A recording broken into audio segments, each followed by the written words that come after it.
Bonjour et bienvenue dans ce nouveau tutoriel Excel où nous allons créer une note de frais.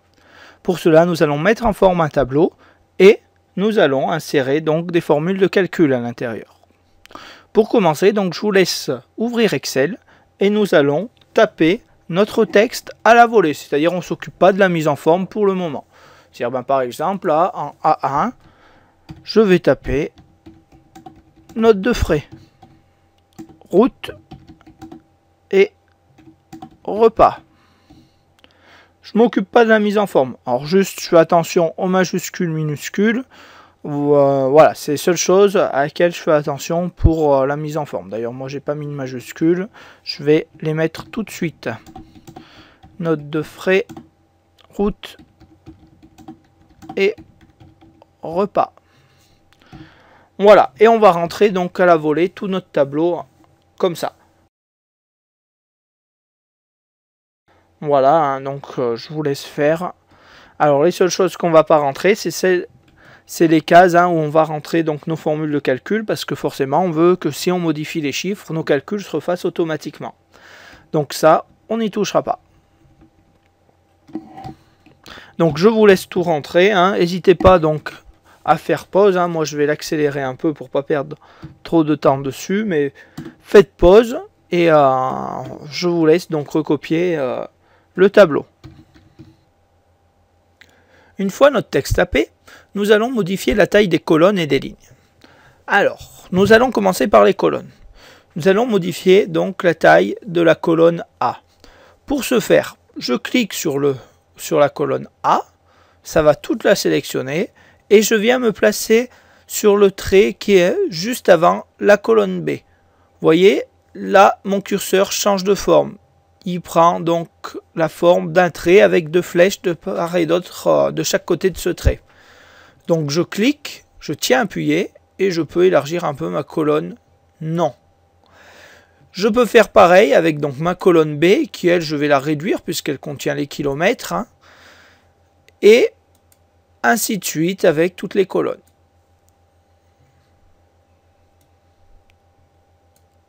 Je vois d'ailleurs je ne suis pas obligé de cliquer sur la colonne.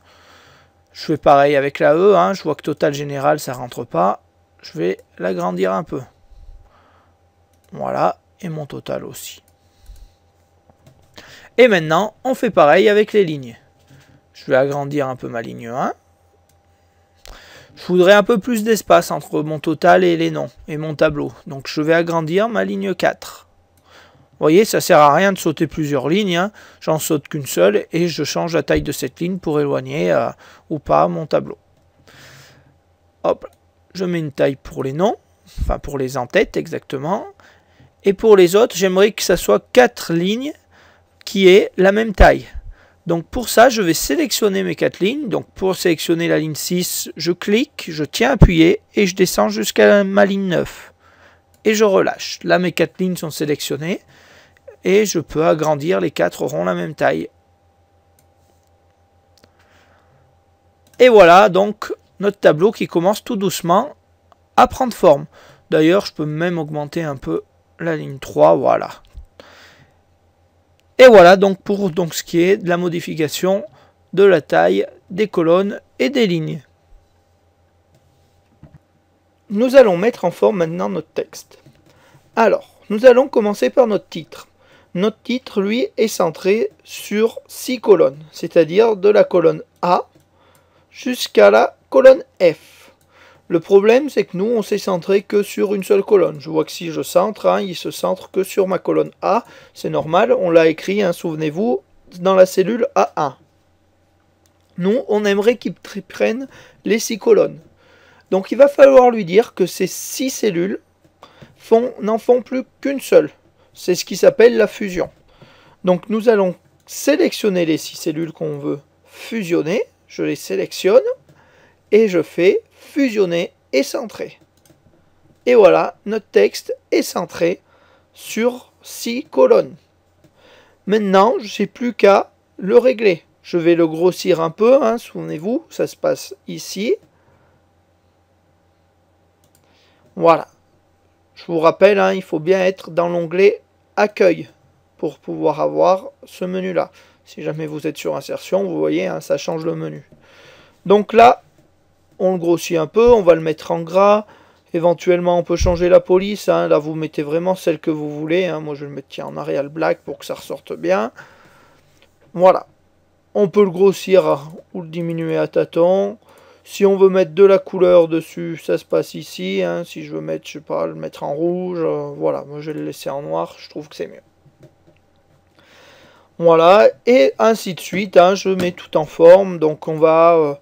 le centrer, là par exemple, le total général, je vais le centrer en largeur et en hauteur. On va le mettre en gras. Voilà, pour le faire ressortir.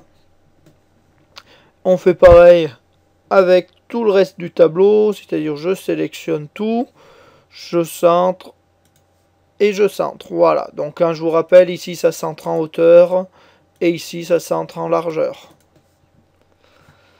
Voilà. Ensuite, je vais mettre en gras l'intitulé de mes colonnes. Voilà. Je vais peut-être même le grossir un peu. Voilà. Et nous allons mettre de la couleur.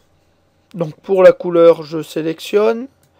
Et c'est mon pot de peinture qui est ici. Je clique sur la petite flèche et je choisis la couleur que je veux mettre. Tiens, là je vais mettre du jaune par exemple. Voilà. Ici, on va mettre un vert clair. Non, c'est pas très beau.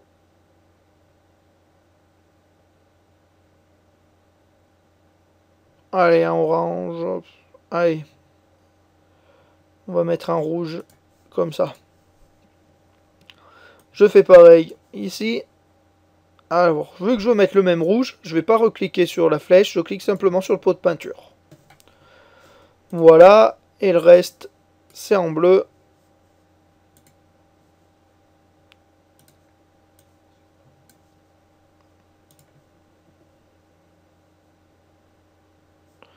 Pareil, je vais mettre le même bleu, je clique simplement sur le pot de peinture. Voilà, donc les couleurs est faite. Il me reste une seule chose à faire, c'est mettre les euros derrière, donc mes tarifs, derrière mes prix. Donc pour ça, je sélectionne et je vais lui dire que c'est un format monétaire. Et là, il m'a bien mis mes euros. Et je fais pareil pour mes repas. Je sélectionne. Donc je vous rappelle, onglet accueil, menu nombre, et je lui dis que c'est un format monétaire. Et voilà, notre mise en forme est faite. Passons maintenant au calcul. Alors, pourquoi faire des calculs et pas rentrer directement le texte? C'est vrai que vous allez me dire, 100 x 0,50, c'est facile à faire, ça fait 50. Certes, on pourrait le faire, mais l'avantage qu'il y a à rentrer des calculs, c'est que le mois prochain, quand je vais rentrer les nouveaux kilomètres de Michel, ça va s'ajuster automatiquement. Alors, pour rentrer des calculs, je me place sur la cellule où le résultat va apparaître. Donc là, ici, je vais me placer en D6 et je vais faire mon calcul. Un calcul commence toujours par le signe égal. Je vais ensuite cliquer sur le premier nombre que j'ai à multiplier, puisque ici c'est une multiplication. Hein. Donc voilà, lui il me repère que c'est B6, hein, vous voyez, il le met dans la case, il le met aussi en haut dans la barre de formule. Voilà, il a repéré, on va prendre le nombre qu'il y a dans B6. Je vais lui dire ce nombre-là, tu le multiplies. Donc le signe multiplié, c'est le signe étoile que vous trouvez en haut de votre pavé numérique.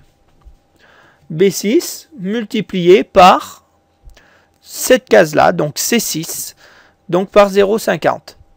Et je fais entrer, une fois que j'ai terminé. Si j'avais d'autres calculs à faire, j'aurais très bien pu faire plus, autre chose, etc. Hein. Et je fais entrer. Voilà, notre calcul, il est fait. On voit qu'en dessous, en fait, c'est exactement le même calcul, puisque c'est la cellule qui a dans la colonne B multipliée par la cellule qui a dans la colonne C. En fait, je ne vais pas m'embêter à retaper ma formule, je vais cliquer sur ma cellule et je vais l'étendre vers le bas. Pour donc étendre ou étirer une cellule, hein, on se place, vous voyez, hein, il y a un petit point en bas à droite, un carré. je me place ici, vous voyez mon curseur change de forme, là ça veut dire que je suis bien placé. Je clique, je tiens appuyé et je descends. Là je vois tout simplement que j'étais à B6 fois C6, lui il a compris qu'en descendant, il devait changer le numéro de ligne. B7 fois C7, donc on a descendu d'une cellule, il a descendu le numéro de ligne d'un nombre, donc de 6 il est passé à 7. Et ainsi de suite, hein, B8, B9, etc. Hein. Et là il nous a bien fait les bons calculs. Passons au total. Et pour le total, c'est sensiblement pareil. Hein. Je fais égal, cette fois-ci c'est une addition, mes frais kilométriques, plus mon repas.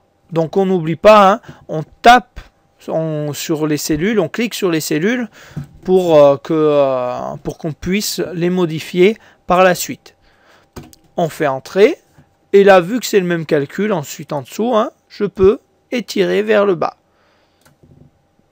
Voilà, il m'a fait tous mes calculs. Et je vois, tiens, par exemple, le mois prochain, Michel fait 200 km. Tout s'est mis à jour automatiquement. Les frais du kilomètre et le total. Pas besoin de re-rentrer les formules. Ça, c'est l'avantage et l'intérêt des formules de calcul. Il nous reste maintenant le total général à calculer. Donc, je me place sur la cellule. Là, on en a 4. Imaginons qu'on ait 50 personnes. Alors, s'il fallait faire je clique, plus je clique 50 fois, ça risque d'être assez long. Donc, Excel a une solution beaucoup plus rapide qui sont les fonctions. Donc, pour utiliser une fonction, c'est dans l'onglet Accueil et on va venir cliquer ici. Donc là, on a nos 5 fonctions de base. La somme qui permet de faire une somme, la moyenne qui permet de faire la moyenne, NB qui va nous dire combien il y a de valeurs numériques. C'est-à-dire, par exemple, NB, je sélectionne toute ma colonne C, il va me dire qu'il y a 4 nombres. Parce qu'il y a 0,50, 0,80, 0,45, 0,70, et prix kilomètre n'étant pas un nombre, il ne le prend pas en compte. Donc voilà, il nous dit combien il y a de valeurs numériques. Max, il va nous donner le plus grand nombre. C'est-à-dire, si je resélectionnais ma colonne C, il me dirait que le plus grand nombre, c'est 0,80. Et min, le plus petit nombre. Là, dans ma colonne C, c'est 0,45. Voilà, donc pour les 5 fonctions de base. Nous, notre total général, c'est une somme. Donc je clique sur somme. Vous voyez, il me le met égal somme. Je n'ai pas besoin de mettre le signe égal, il le met automatiquement. Et je viens sélectionner les nombres dont je veux faire la somme. Je veux faire la somme de ces 4 nombres et j'appuie sur Entrée pour valider. Et là, il m'a bien fait ma somme. D'ailleurs, ce que je peux faire, vu que je n'avais pas mis en forme cette case, hein, je peux très bien la centrer. Voilà, notre tableau est quasiment terminé. Il nous manque juste à mettre les bordures. Donc sur ce tableau-là, c'est assez simple. Hein, on veut une bordure sur le titre.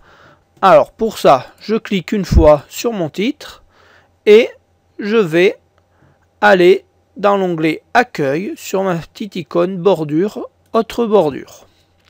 Donc on va prendre une double bordure qu'on va mettre tout autour. Voilà, aussi simple que ça et je fais OK.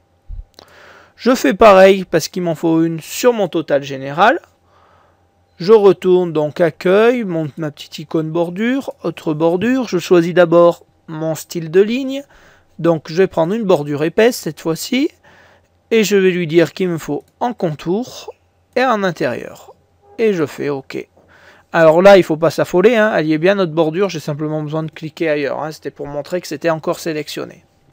Voilà. Éventuellement, ce qu'on peut faire, voilà, je peux mettre un peu de bleu ici. Et on va mettre en gras nos résultats.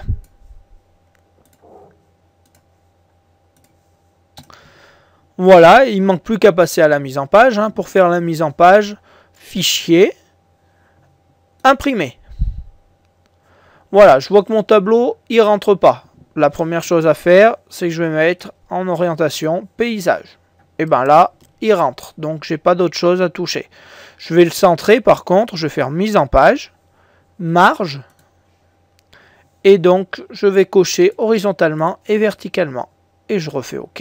Et là, mon tableau est bien centré dans ma page. Donc, je vous rappelle, hein, on va dans mise en page, marge, et je viens cocher mes 2 cases. Et je fais OK. Et une fois que j'ai imprimé, j'ai plus qu'à imprimer, hein, choisir mon imprimante et faire imprimer. Voilà pour la fin donc de ce tutoriel. Passez une bonne journée et je vous dis à bientôt pour un prochain tutoriel.